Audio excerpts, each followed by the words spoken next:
Assalamu alaikum wa rahmatullahi wa barakatuh to some of you, and peace out to the rest of you. Hit the share button because the message is more important than the messenger.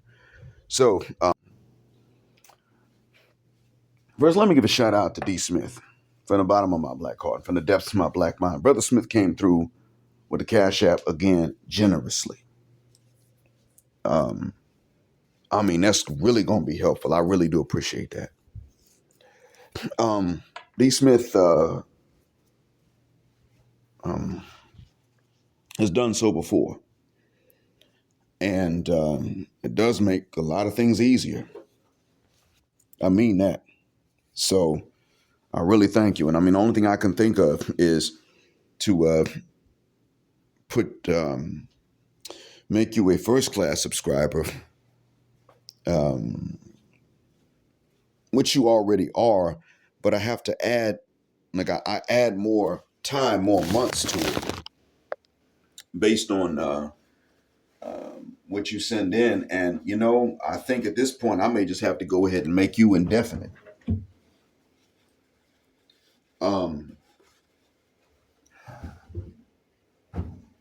In this part 5 of No Approaches, the ultimate game, have you ever had somebody tell you that chicks don't need game? How often have you heard it? You don't have conversations about it that much, but has anybody ever said that before to you? They don't need it.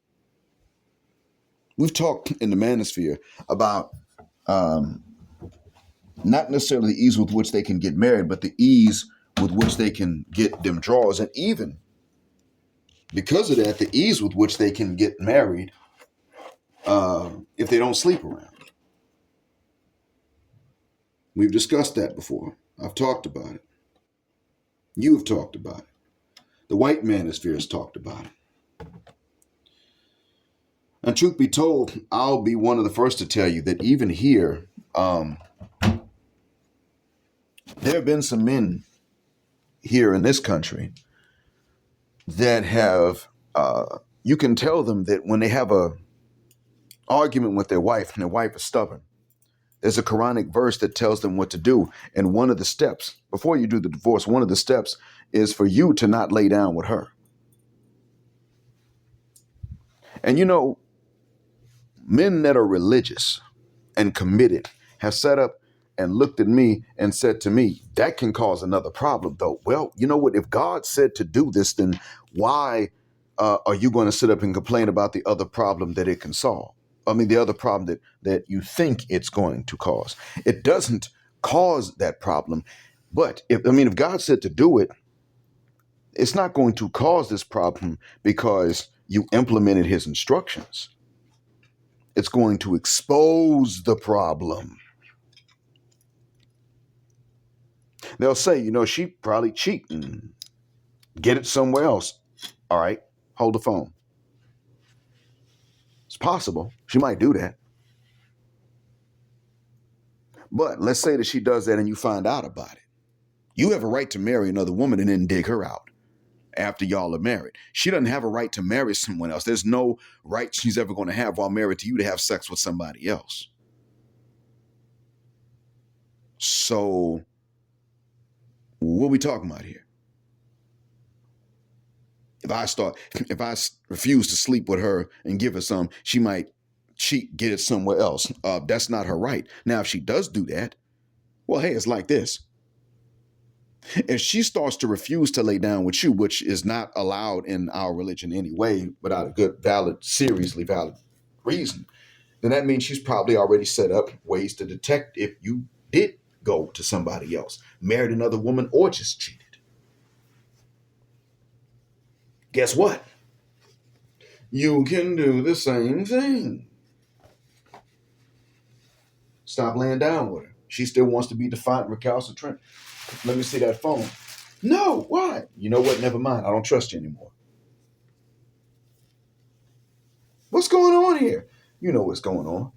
You ain't listening. We're having trouble right now. I'm laying elsewhere, not laying down with you. And what are you doing? You want to act like it doesn't bother you. No, I'm doing it and I know it's supposed to bother you because you're out of line. So it's like you got to spank a little badass kid. And he just always being bad, disrespecting you, looking you in the eye and doing the opposite of what you say just because. Then one day you take a belt, grab him, just wear his little ass out, and he starts laughing and smiling. You got to check his pants to see if he patted them. Did he put something else on so that he wouldn't feel the sting of that belt? And of course, if you find out that's what he did, you're going to take all of it off and then wear his little naked ass out just for that. For not only doing wrong, but trying to escape the consequences like he wasn't wrong. You're not going to tolerate that. That's how you got to view them. And it's what I'm getting at here is that, see, even here, the men here need to stop making approaches. Part 4 was even the lionesses. Yes, even the lionesses. Don't approach them. For what? Not just the hyenas, the lionesses. Why would you approach them over there where you live? The lionesses are the main ones that say, look, they're the main ones that promote independence, which is not a bad thing in and of itself. But for them, independence is a way to, again, not need you. Oh, okay, to not need you. Even a lot of times the lionesses who do, who accomplish things on their own are doing it just so that they'll be seen as too valuable to ever have to make an approach to you and never slide in your DMs. Nope. It's like this. If the women are hypergamous, just the fact that they're hypergamous alone questions why it is you need to be the one to make the approach. That right there calls that into question. She's hypergamous. She says it's nature. It might be. Why you always got to be the one to go and bring up marriage to them or initiate anything. Whatever your rules are, why you got to be the one to initiate it, whether you just date or you believe in dating within a marriage only. You got to initiate for what? But if hypergamy is universal, then so is ladies making the approach, because everything in life that they want, they go get except for you. They're sitting up and saying, here's an insult and you pay for it. And if a lioness says something that's stupid, which we only began to really think about and call into question recently because of what the hyenas were doing. If a lioness says something that's stupid, then we say, well, you know what? You may be a lioness about everything else, but when it comes to this, you're still a hyena. Even if you don't mean any harm, those are too bad of a set of terms for us to accept. Listen, where I live here, these men will tell you they can't stomach the thought of their sister ever sending them to find out if a man is married and would they have a discussion about it. These men will tell you, I can't stomach that thought. My sister, my daughter better never do that. The man's got to come to us. And I'm like, hold up. So what you gonna do then?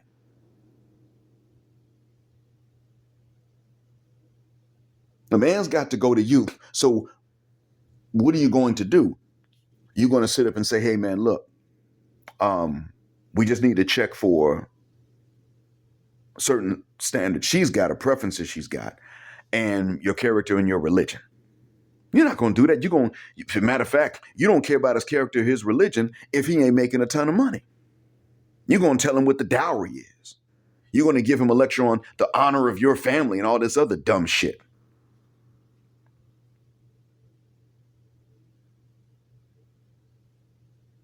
That's what you're going to do when that man shows up at your door. If he's a prize and worthy to marry her, why does he need to go show up at the door to say to you all, hey, come scrutinize me?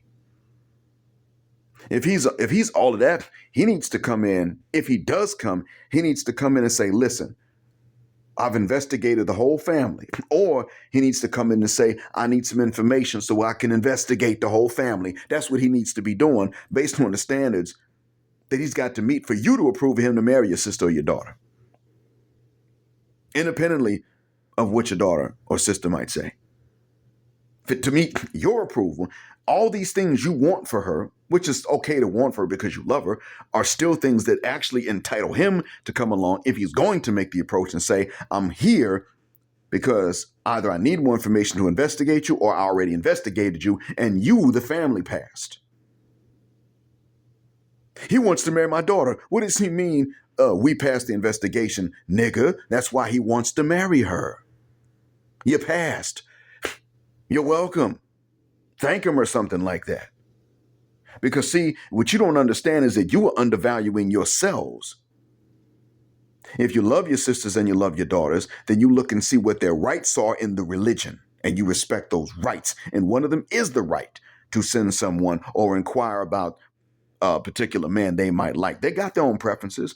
Let them go get them the right way, but let them do it. No, they don't approach. Okay, they don't approach men. So it's good that you love your sisters and your daughters, but actually some of you love your sisters so much you'll never have daughters.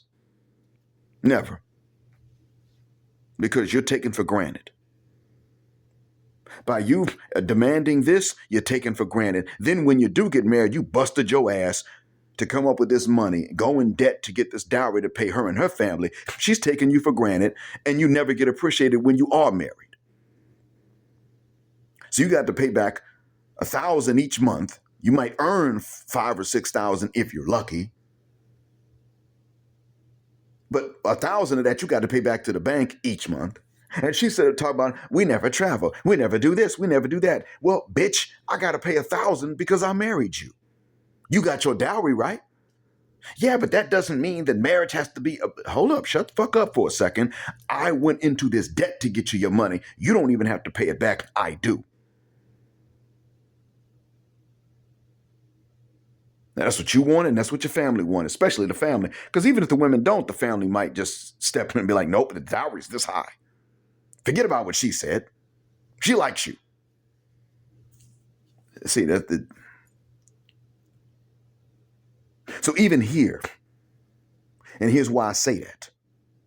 Naima Roberts is a white Western woman who became a Muslim. I still don't know what her face looks like. I'm not saying I should, but what I'm saying is that I actually don't know her face because she wears the face veil. That means that she takes certain instructions, even certain advices and recommendations quite seriously. Things that are debatable, she says, no, these are obligatory. I'm not sure if they are. Different schools of thought say different things, but what I do want you to understand is that she's serious. I mean, for Western women who accept Islam to then turn around and wear the face veil when scholars have different rules on the obligation or option of it, says a good bit about at least that woman's intention. And she's one of them. If you know, you know. She was married for 17 years. Now, Naima Roberts has been interviewed by Jibril al-Romani. I forgot what his name used to be, but he's a Romanian who became Muslim. He's also a white, neither Western nor Eastern European who became Muslim. I think he lives in Malaysia. He's interviewed her and had her say, I teach my sons certain things that they should always maintain, certain frames or certain standards they should always maintain, because I don't want these women taking advantage of them.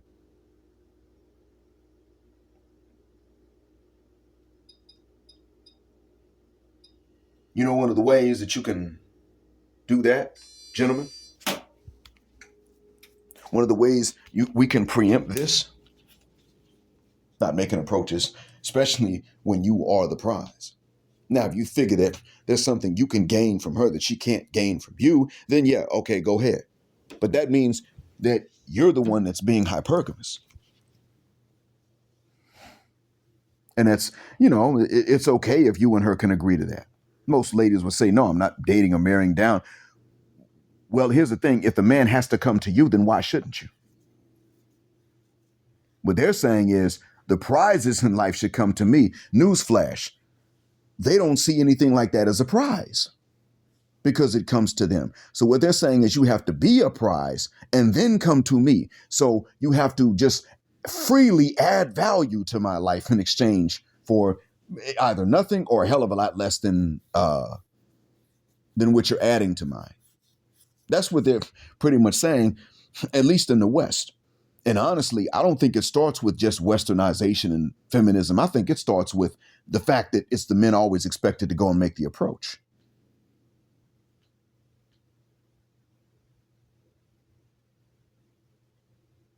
Now, the only way that that sort of thing should continue is if you're prioritizing the man's preferences over the women's preferences. Now, if that's what we want to do, proceed. But that's not anymore anywhere, even in traditional parts of the world, that's no longer what the reasons are for it. It's just everybody got used to it. That's not a reason. People got used to worshiping idols at the Kaaba for a long time.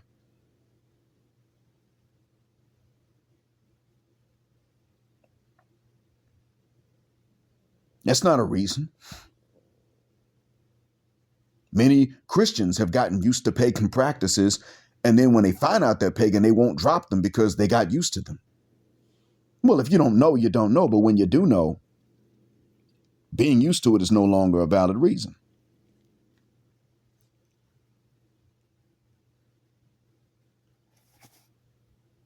Naima Roberts was talking about the death of her husband. First, he had a stroke while he was asleep. He went into a coma. They didn't know when he was going to wake up. He never woke up. They tried to revive him at some point, and he died during that attempt to revive him, from what they said in the phone call to her. And she had to figure out how to tell her mother-in-law that her mother-in-law's younger son was gone.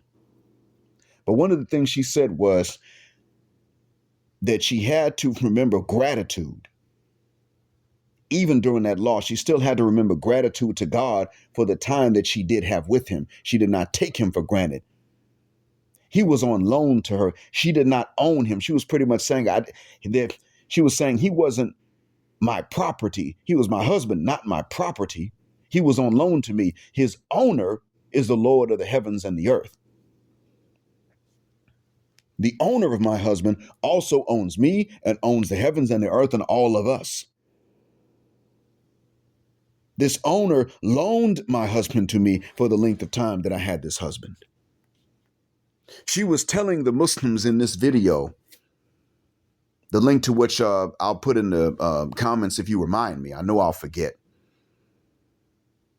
She was saying to the audience, many of you take your spouses for granted. Now, we know which spouses she was talking about, because neither Muslim nor non-Muslim men are really allowed to take their wives for granted. After all, there's some sort of dowry. There's effort you got to make. Women don't just go to men easily, even when they want to. Women that go after everything else in life that they want won't go to a man easily, even when they want that man. Unless, of course, we know in the West, if he's a no good nigga, except in the bed, then they'll go to him. But, responsible men, the most deserving by the women's own standards, are the ones to whom the women will not go easily. We know that. So she's talking to the women about really having gratitude for their husbands and no longer taking them for granted. That's what she was talking to.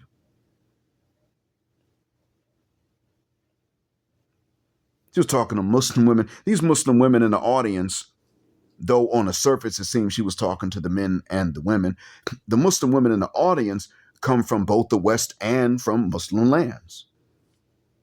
Apparently, this is a problem for both, and we got a hadith telling us about that. That the actual reason that women would outnumber men in hell is because they would say, out of ingratitude, the one time a husband can't do what they want, you never give me what I want. And they would forget all that he has done. That's if they even know.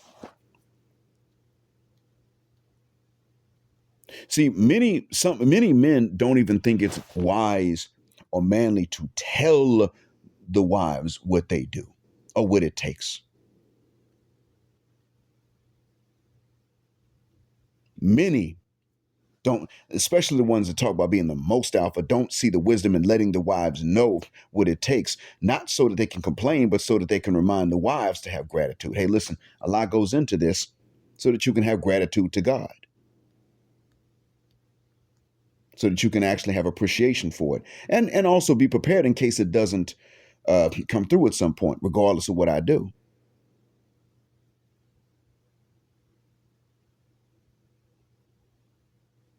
They think, no, if I even tell her what goes into this, oh boy, if I even tell her that I ain't no real alpha man. No, if you tell her, I don't know. If you tell her, that's actually a very good test, because not to complain again, but to tell her just for her information so that she can have more gratitude, so that she can even maybe plan better just in case. You tell her that that's a hell of that's an accurate test for her, and it's not deceptive at all. It's the opposite of deceptive, but that's an accurate test for her. And she makes some sort of backup plan in case something fails, and she starts showing more gratitude. Then good, she passed the test. And she's like, "What you're telling me for? I don't care. I don't want to hear all that. Just get out there and do it." That's your cue to go. Bounce right then and there. Bye. And she's going to question, "Well, what you leaving for? Now you just want to be a woman so bad." No, no, no. But see, your reaction tells me a lot. Like you don't even want to know. So you don't want to have a backup plan. You don't want to have any gratitude. You want to take this for granted. That's what it is. Call them on it and bounce. You want to take this for granted. Eventually, you'll take me for granted. Already, I got to come and approach you. I got to pay you the dowry for us to be married. I got to initiate everything that I might actually like. The only thing you're ever going to initiate are going to be bills, breakups, divorces, arguments, uncomfortable conversations. These are the things that these Western niches initiate. That's another reason you don't make approaches. What are they going to initiate that you actually like? If they like it and you like it, they won't initiate it.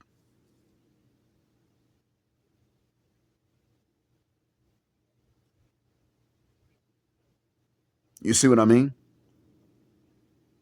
So what are they going to initiate that you like without a hell of a price to pay afterwards?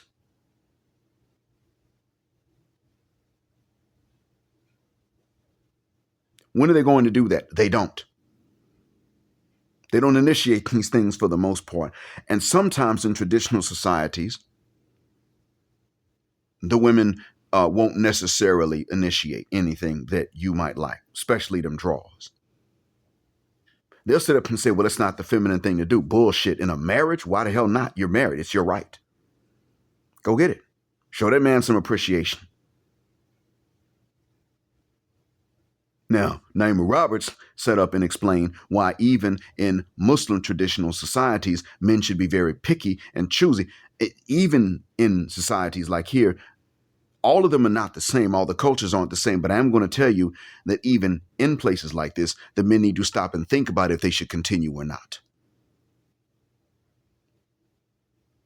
Because see, if the men send a message to the women adequately that, you know what, if you follow the Westernisha too goddamn much, we will never approach you. You'll have to come and get us to be married to one of us. Then that will de-incentivize these non-Western but possibly or potentially Westernized women from following after Westernisha. That's why I say what I say. And that's why I say even here.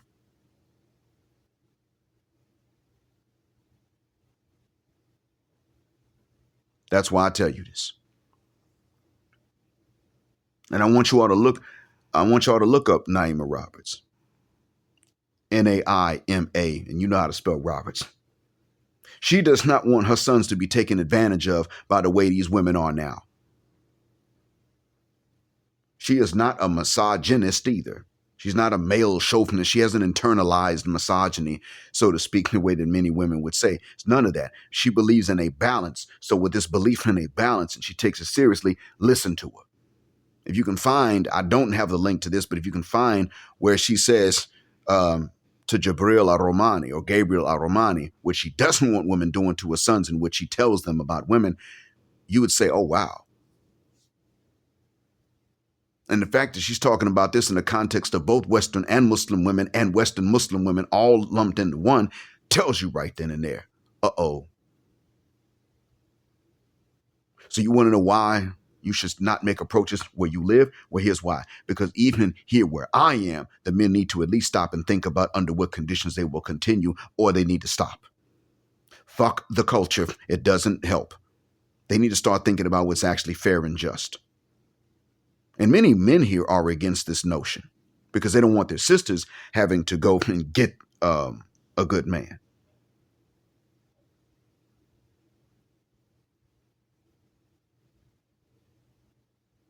They don't want their daughters having to go and get a good man. Okay, well, guess what? That's all fine and dandy. But then why should the men do so goddamn much to qualify? That's how your women got to be spoiled, dumbass. Now, you don't want to get married because they're all spoiled, but you're going to spoil your sister. You can love your sister and not spoil her. Well, they're sisters. You can love your daughter and not spoil her. But they'll sit up and say, well, they're daughters. Okay, you can love your daughter. If you actually love your daughter, you don't spoil her. You inform her. You prepare her. You get her ready. Kind of like a son, but for a woman's life. Now, see, I put it like this. Here, where I am, women raise each other and they spoil their brothers and their sons. Men raise each other here and they spoil their daughters and their sisters. Now, when it comes to the marriages, the men try to spoil the wives according to their means, but the wives are just spoiled. They don't try to spoil the husbands. That's why the situation, the family and marriage situations here could go in either direction from this point on. Anything could wind up happening. It may even sound like I'm kind of straddling the fence when I describe it. It's not because I'm straddling a fence. It's because things are changing and I'm trying to do justice to what's actually going on. That's why. But in this time of change and uncertainty, these men are going to have to stop and sit back and think, are these broads even worth approaching? There's a reason why it used to be that Saudi men were hardly even marrying Saudi women. They were marrying Egyptian, Yemeni, Iraqi, non-Gulf women because they could afford the dowries. And those women weren't spoiled. And the families would have to pressure them to marry Gulf women. And that's if they found the woman for these guys to marry. And the women here protested, and the government actually gave them what they wanted. Okay, you know what? The fathers and the daughters themselves get to decide if the daughter's going to marry a foreign man. We would demand certain income. But the men, in order for the men to marry non-Gulf women, they got to be 30 or have a health issue or something like that. We won't give the license otherwise. Now, I'm not going to go too far into it. But I'm merely saying that it's already gotten to the point now where the men here have to at least think about whether they're going to. I know they really need to stop approaching. But I also understand why they may not know that. But they do have to at least question it. If that's what it is here, then it definitely where you are over there in the West needs to be where you do not make approaches, not even to the lionesses. Absolutely not. If in certain Muslim societies, the women have to be reminded to not take their husbands for granted, what the hell does that tell you about how they don't value them?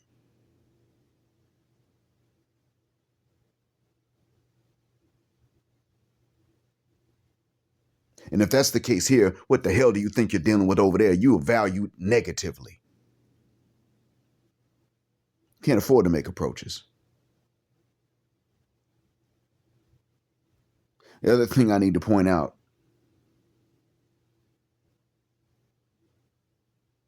is that before I cut out and finish this up, I want to thank D. Smith from the bottom of my black heart and from the depths of my black mind. D. Smith has come through on the Cash App, spoiling me. And I'm going to have to add months to the appropriate number of months to your first class subscription at Jet Black Hair. Because of how much you've made easy, I don't really know how else I could possibly reward you. Except to really put up more and more helpful content on the Jet Black Air Lounge website, the Buy Me a Coffee page. Can't think of how else I could pay you back.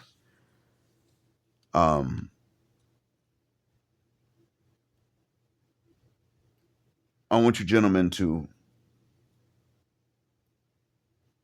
be sure that you guys do not make the mistake of undervaluing yourselves just because you're always being undervalued. And some of you may have doubts, but let me explain to you that if you talk with a lisp and you wear big old Coke bottle glasses and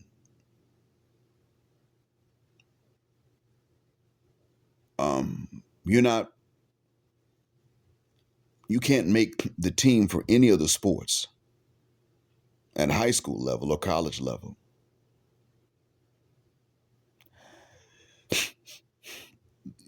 you may not be women's preference. And it's okay to be aware of that. But you still have to be careful to not let women use your awareness of that, subconscious or conscious awareness of that, as a means by which they can just openly undervalue you and mistreat you and use you. If they insist on it being transactional, then they need to make it actually transactional. And that means that they want to use you for something, then they make it an exchange. Now, I'm not talking about that which is illegal in many places. I'm not talking about just selling box. That's dangerous. It's bad for your health. But what I mean is that you make it to where if they come along and they say, well, I want to be taken care of, you say, very well, you want to be financially taken care of. I want to be culinarily taken care of. I want my house clean. Oh, you don't get to say no when it comes to them drawers. Or you have to share me. It's one of them two. It's got to be one of those two. There is no, I commit to you, I only marry you, and you get to say no. No, screw that.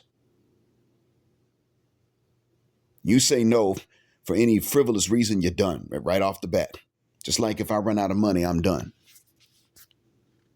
You have to, if it's transactional, you got to make sure that she don't get to conduct the same transaction with somebody else.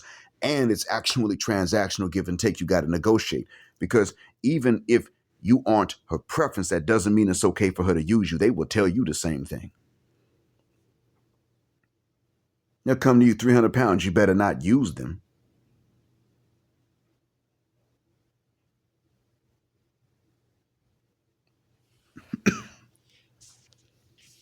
So yeah, even over here, it's like that. And over there, you can't afford to be going after them lioness. I'm not the hyenas, but the lioness. To whom Crimson Cure refers, you can't even afford to pursue them. They done set up and pursued everything else in life but you. The hyenas eventually start making approaches to, once they convince the lionesses to never pursue you. Like, you better never do it. One, will beat your ass. Two, you're too good. Once they convince them of that, then the hyenas come around and start trying to pursue you so they can use you. But don't even pursue the lionesses. No, the lionesses need to start making it a sweet deal for you. You have to be this prize. You have to be this great deal. Let them come and pursue that. The hyenas and the lionesses pursue everything else in life they want. Hell, the lionesses will pursue everything in life they want more than you. The money they want, they will pursue it, not through you. And that's fine. That's respectful to you and financially speaking, but it shows that they actually can go for things they want. The lioness can sit up and see a house that she wants, and she can say, I'm going to develop a skill set to earn what it takes to get that house. That's fine. You know what? Now there's a man she wants. Go after that man. He's the one you want. He has to be a prize for you to even want him. Go after your prize like you went after every other prize.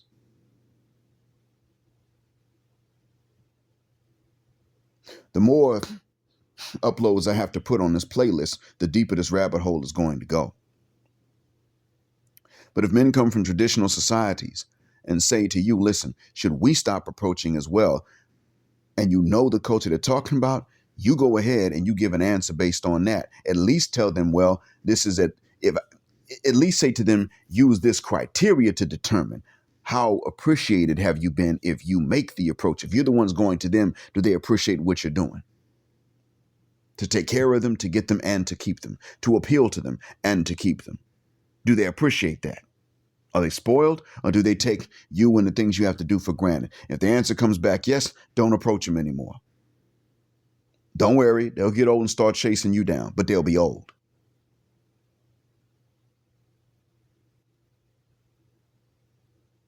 That's how it is now. That's how you have to tell them. The real answer is, how appreciated are the men if they're making the approaches and they got to do all this stuff to convince the women? How appreciated are they? I tell the men of the Hamir tribe in Ethiopia, that's the tribe where the men have to jump over the backs of full-grown cows, and the backs are slick with boo-boo, so that he has to land and be clean on the other side. I tell those men, do not approach Hamir women for marriage. Don't even participate in that ritual. Just be like, nope. Well, you'll never be a man. Well, I don't need to. I don't have to get married not to no Hamir woman.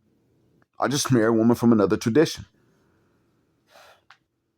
If you're a Hamir man and you hear this, and your wife and your mom, your mom and your sister come to you and say, well, we flogged our backs and we did our part. You say, no, you did that to emotionally white male me into having to jump over the backs of a cow. For what? I can't even marry none of you anyway. Where did you get out of that?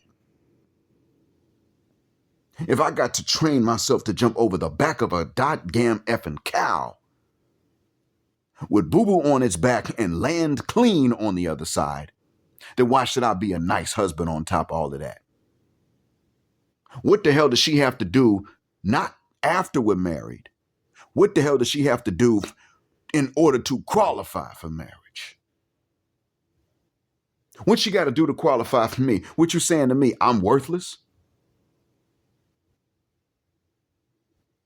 Because you see, just like dads will sit up, simp-ass dads and stepdads and overprotective brothers may uphold this notion that the women are just so valuable and that the men are worth less than worthless. Oftentimes, women will do the same thing. There are women who will teach their sons and their brothers, because you are a man, you are already worth less than worthless. You're worthless or worthless, whichever one the culture dictates, but you already start off like that. So you have to develop all of these things, amass these resources, then go and approach her and offer this to her and let her sit back and decide if she wants that or not. You are reinforcing to these men that they are to bust their ass just to be taken for granted and underappreciated. Bitch, please. Fuck your culture if that's what it demands. And if you're going to participate in something like this because it's your culture, you must not love your son or your brother adequately. You either don't love them at all or you don't love them enough.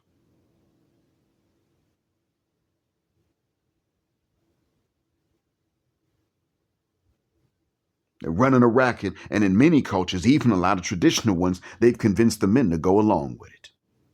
I don't want to hear shit about internalized misogyny when women start respecting and appreciating men. No, there's a hell of a lot of internalized misandry on the part of men.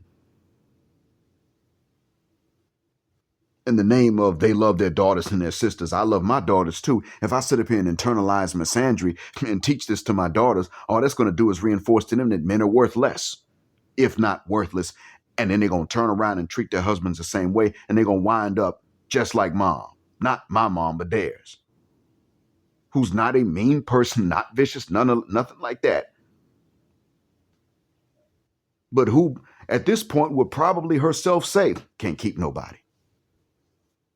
Now, I say that because my own mother told me that she is at odds with her mom now. They've been tight all her life. Now she's at odds with her mom. What's that about? The only bad thing she's learned from her mom is how to not keep a husband. That's it. There's nothing else bad. There's no other bad influence. Just that. So there's no other reason for her to have a grudge with her mom. And they've been tight all her life. So what I tell you? Her mom's a loving mom. Doesn't know. Doesn't fully understand. Not this stuff here, but her mom's a loving mom.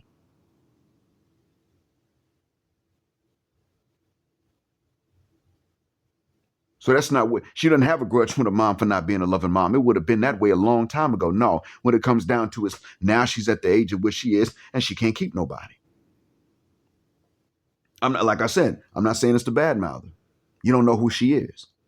She's not vicious. She's not mean. It's not these kinds of things. She resents. If she has to go through exactly certain things she hates, she will develop a resentment. She's honest about it. But you see, the point I'm making is that she never learned how, and that's what she wanted to know. In the name of the culture. Man, fuck the culture. Ours, theirs, you name it. Internalized misandry is going to be the issue. In order for many of your daughters and your sisters to not make the same mistakes, you're going to have to stop internalizing misandry by first knowing that it is misandry. And in the culture where you live in the West, most of you, the notion that a man has to do what he has to do to qualify, just to have his approach validated and accepted, is misandry. How the fuck are they going to be feminist and hypergamous and you still got to approach them? Nigga, that's a triple insult. Well, I'll put it like this. Any one by itself is not, but you add one other to you add any combination of them, that's one insult. So we'll say that's a double insult. Because only one by itself is okay. No, see, you got all three, and you don't think you've internalized misandry. What I'm saying to you is that having to do all these things and still have to make an approach is internalizing misandry. I hope this helps.